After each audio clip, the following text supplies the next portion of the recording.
नमस्कार दोस्तों, आप सुन रहे हैं कुकू एफएम। मैं हूं पीयूष और हम चर्चा कर रहे हैं स्टीफन आर कोवी द्वारा लिखित किताब the 7 habits of highly effective people के बारे में।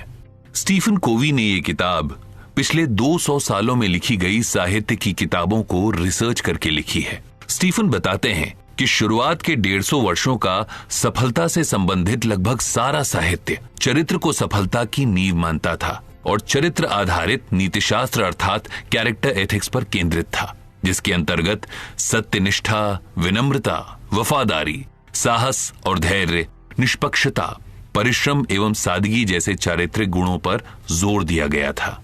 लेकिन बाद के 50 वर्षों में यानी प्रथम विश्व युद्ध के बाद सफलता का आधारभूत दृष्टिकोण चरित्र आधारित नीतिशास्त्र से हटकर उस चीज पर केंद्रित हो गया जिसे हम व्यक्तित्व आधारित नीतिशास्त्र अर्थात पर्सनालिटी एथिक्स कहते हैं।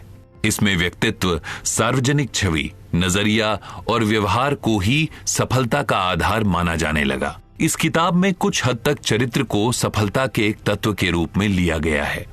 तो चलिए इस किताब की चर्चा को आगे बढ़ाते हैं। कुछ देर के लिए आप खुद से अलग हटकर खड़े होने की कोशिश करें। अपनी चेतना, अपने विचारों को कमरे के ऊपरी कोने में केंद्रित करके सोचें कि आप उसी ऊपरी कोने में खड़े हैं और वहां खड़े होकर अपने दिमाग की आंख से खुद को ये एपिसोड सुनते हुए देख रहे हैं। क्या आप खुद को उस तरह से देख सकते हैं जैसे आप किसी दूसरे को देखते हैं? अब एक काम और करें, अपनी वर्तमान अवस्था के बारे में सोचें। क्या आप इसे पहचान सकते हैं? आप इस समय क्या महसूस कर रहे हैं? आप अपनी वर्तमान मानसिक अवस्था का वर्णन किस तरह करेंगे? अब एक पल के लिए इस बारे में सोचें कि आपका दिमाग किस तरह काम कर रहा है। क्या ये फुर्तीला और चौकन्ना है? क्या आपको ऐसा लगता है कि आपका दिमाग इस समय 2 भागों में बटा हुआ है? एक तरफ तो आपका दिमाग ये मानसिक अभ्यास कर रहा है, दूसरी तरफ ये मूल्यांकन कर रहा है कि इससे क्या सबक मिलेगा। आपने अभी जो प्रक्रिया की वो करने की योग्यता सिर्फ मनुष्यों में ही होती है, जानवरों में ये योग्यता नहीं होती। हम इसी योग्यता को आत्म जागरूकता या अपनी विचार प्रक्रिया के बारे में सोचने की योग्यता कहते हैं। इसी वजह से मनुष्य दुनिया की समस्त वस्तुओं का स्वामी है और पीढ़ी दर पीढ़ी महत्वपूर्ण प्रगति करता रहा है। यही वजह है कि हम दूसरों के अनुभवों के साथ साथ अपने अनुभवों का भी मूल्यांकन कर सकते हैं और उनसे सीख सकते हैं, और इसी वजह से हम नई आदतें डाल सकते हैं और पुरानी आदतें छोड़ सकते हैं। हमारी भावनाएं हमारा सच्चा स्वरूप नहीं है, हमारे मूड्स भी हमारा सच्चा स्वरूप नहीं है, हमारे विचार भी हमारा सच्चा स्वरूप नहीं है। हम सिर्फ इन चीजों के बारे में सोचते हैं और इसे आत्म जागरूकता कहते हैं। आत्म जागरूकता ही हमें प्राणी जगत से अलग करती है।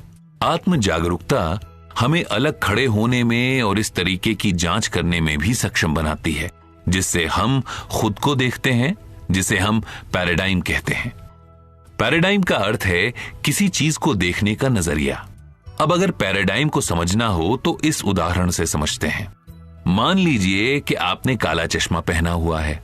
उस काले चश्मे से आपको दुनिया काली नजर आएगी और किसी अन्य व्यक्ति ने नीला चश्मा पहना है, उस व्यक्ति को दुनिया नीली नजर आएगी। पर सही मायने में दुनिया ना तो काली है और ना ही नीली। दुनिया कई रंगों से मिलकर बनी है। दुनिया का तो अपना अलग ही रंग है। यानी कुल मिलाकर अपने चश्मे से दुनिया देखना ही पैराडाइम है।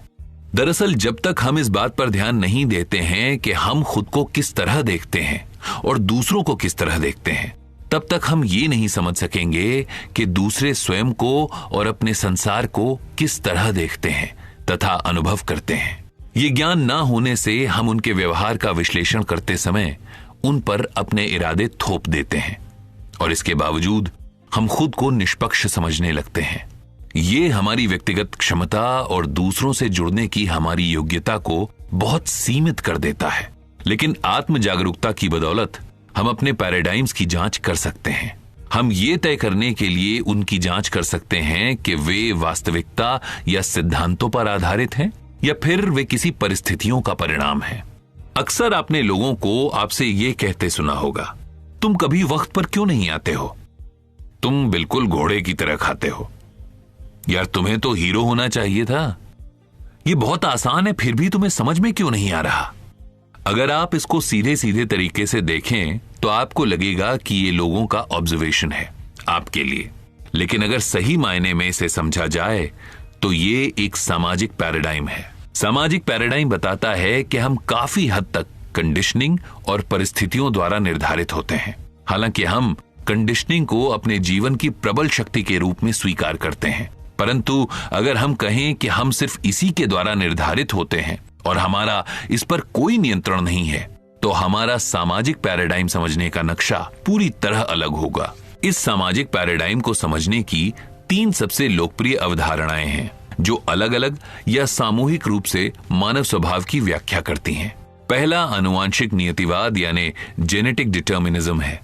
आनुवांशिक नियतिवाद कहता है कि आपके बाप दादाओं के कारण आप इस तरह के हैं, इसीलिए आपका स्वभाव ऐसा है। आपके परदादा या दादा का गुस्सा तेज था और ये आपके भी डीएनए में आ गया, इसीलिए आप भी गुस्सैल प्रवृत्ति के हो गए और ये पीढ़ियों से चला आ रहा है, इसीलिए आपको भी विरासत में मिल गया है। दूसरा आता है मानसिक नियतिवाद यानी साइकिक डिटर्मिनिज्म। मानसिक नियतिवाद कहता है कि आपके माता पिता के कारण आप इस तरह के हैं। आपके पालन पोषण और बचपन के अनुभवों ने आपकी व्यक्तिगत प्रवृत्तियों और चारित्रिक संरचना को आकार दिया है, इसलिए आप किसी समूह के सामने खड़े होने में डरते हैं। आपके माता पिता ने आपको इस तरीके से पाला है, आपकी परवरिश की है कि अगर आप कोई गलती कर देते हैं तो आपको बहुत ज्यादा अपराध बोध होता है। ऐसा इसलिए होता है क्योंकि आपको अपने दिल की गहराई में वो भावनात्मक प्रोग्रामिंग याद है जब आप बहुत असुरक्षित, कोमल और निर्भर थे। आपको वो भावनात्मक दंड, अस्वीकृति तथा जब आपने अपेक्षा के अनुरूप अच्छा प्रदर्शन नहीं किया था तब दूसरों के साथ की गई तुलना याद रहती है। तीसरा और अंतिम है परिवेशीय नियतिवाद यानी एनवायरमेंटल डिटर्मिनिज्म। परिवेशीय नियतिवाद कहता है कि आप अपने आसपास के परिवेश के कारण ऐसे हैं, यानी अपने जीवन साथी के साथ व्यवहार के कारण, अपने बॉस के कारण, आपकी आर्थिक स्थिति अच्छी न होने के कारण या फिर राष्ट्रीय नीतियों के कारण। आपके परिवेश में मौजूद कोई व्यक्ति या वस्तु आपकी स्थिति के लिए जिम्मेदार है। मूलभूत विचार यह है कि हमारी कंडीशनिंग इस तरह हुई है कि हम किसी विशिष्ट घटना पर एक विशिष्ट तरीके से ही प्रतिक्रिया करते हैं, यानी हम दूसरे के चश्मे को लेकर उस चश्मे को पहनकर पूरी दुनिया को देखते हैं और उसी चश्मे के आधार पर लोगों का आकलन करते हैं। तो बताइए आपको ये एपिसोड कैसा लगा? हमें आपके कमेंट्स का बेसब्री से इंतजार रहेगा।